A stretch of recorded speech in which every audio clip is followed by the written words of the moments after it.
আসসালামু আলাইকুম রহমতুল্লাহ।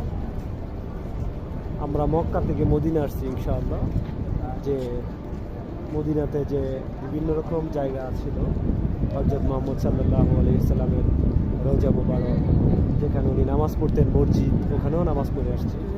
আর এটা ছিল হয়তো ওনার ঘর, অনেকে বলছেন, সঠিক জানি না। ওইটাই ওনার ঘর, হ্যাঁ, যেটাতে থাকতেন, যে মসজিদে ইমামতি করতেন সামনে, আর এটাতে হচ্ছে উনি থাকতেন।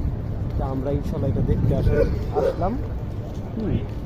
যে দোয়া করি যারা যারা এই ভিডিওটা দেখবেন ইনশাল্লাহ আপনারা সবাই যেন আসতে পারেন, হ্যাঁ, দুনিয়ার সব মুসলমান যেন আসতে পারে এই মদিনাতে, হ্যাঁ, নবীর রওজা মুবারক, এবং উনি যেখানে থাকতেন, উনি যেই জিনিসগুলো আছেন এগুলো যেন প্রত্যেকটা দেখতে পারেন ইনশাআল্লাহ।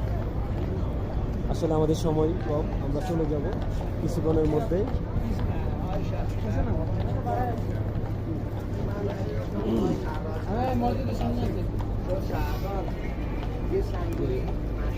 আমার এক ভাই, ছোট ভাই, আসলাম মদিনাতে আসার সাথে ভাইয়ের সাথে দেখা হলো। ভাইয়া ঘুরে ঘুরে অনেকগুলো দেখাইলো। তো আমরা আসলে সব কিছু চিনতাম না, ভাইয়ের সাহায্যে অনেক কিছু দেখতে পারলাম।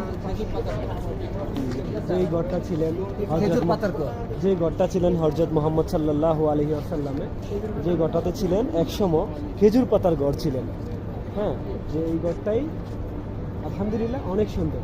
যে ইট পাথর এগুলো দেখা যাচ্ছে, এটাই হয়তো একসময় ছিলেন খেজুর পাতার ঘর।